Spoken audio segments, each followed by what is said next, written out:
સુરતમાં પિંજરત ખારી જમીન સુધારનારી ગણોતિયા સહકારી મંડળીની કરોડોની જમીનને લઈને વિવાદ વધુ ઘેરાયો છે।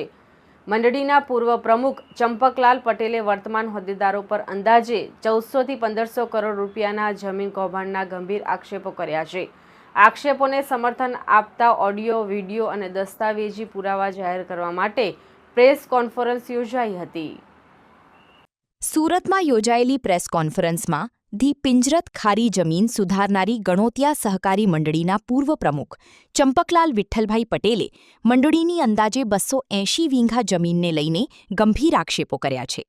ચંપકલાલ પટેલનો દાવો છે કે મંડળીના વર્તમાન પ્રમુખ, મંત્રી, મેનેજર અને એક વચેટિયા દ્વારા ખેડૂતોની કિંમતી જમીન ઓછી કિંમતે મેળવવાનો પ્રયાસ કરવામાં આવ્યો છે, જેના કારણે અંદાજે 1400 થી 1500 કરોડ રૂપિયાનું કૌભાંડ થયું હોવાનો આક્ષેપ કરવામાં આવ્યો છે।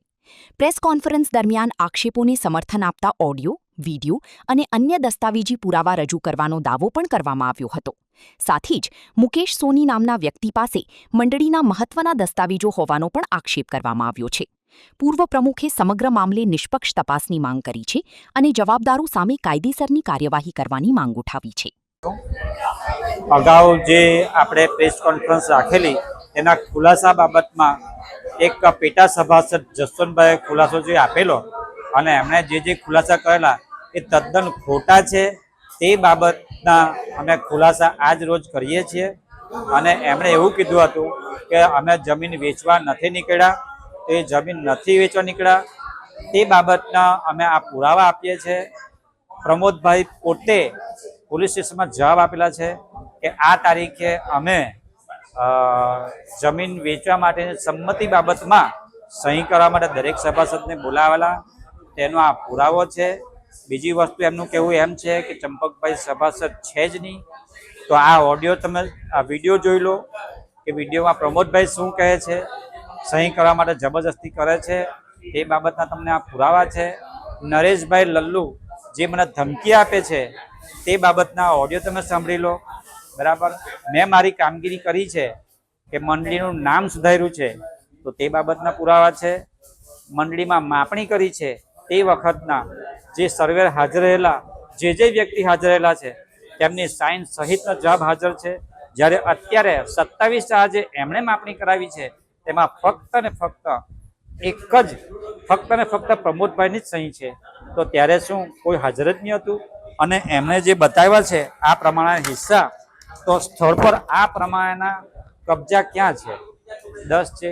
10 હિસ્સા જે એ લોકો પાડ્યા છે, તો એ 10 હિસ્સા કઈ રીતના સ્થળ પર કઈ રીતના તમે હિસ્સા બતાવ્યા છે? તમે મને બતાવો કે આ સ્થળ પર આ રીતના કબજા ક્યાં છે?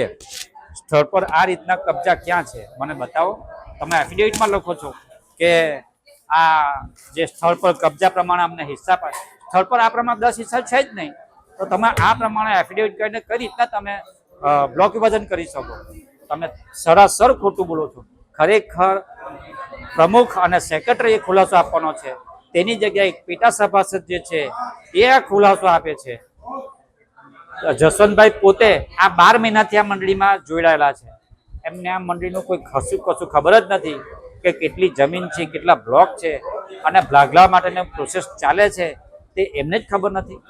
નરેશભાઈ ધમકી વારંવાર મને આપે છે, તેના પુરાવા છે, તો કેમ હું સભાસદ જ નહીં હો તો પછી તમે મને ધમકી હું કામ આપો છો? પ્રમુખ હોવા અંગેનો મારી પાસે પુરાવા છે, તો ધારો કે સભાસદ જ નહીં હોય તો પછી કઈ રીતના હું આમાં બોલી શકું? બરાબર છે। એટલે એ બાબતનો મને સખત વિરોધ છે। અને જસવંતભાઈ આજે ખરેખર ગુનેગાર છે, એને છાવરી રહેલા છે। એનું અસામાજિક તત્વમાં ટોપ લેવલ પર નામ છે નરેશ લલ્લુનું, એમને દરેક નેતાઓ બી છાવરે છે એવું સાબિત થાય છે આમાં। કારણ કે તો જ આજે છટકે છે અને દરેકને ધમકી આપતા ફરે છે કે ભાઈ તું સહી કર ને તારું નામ નીકળી જશે, તું સહી કર ને નામ એટલે દરેકને ડરાવી ધમકાવીને આમાં સહી કરવામાં આવે છે, એ તદ્દન સાચું છે આમાં।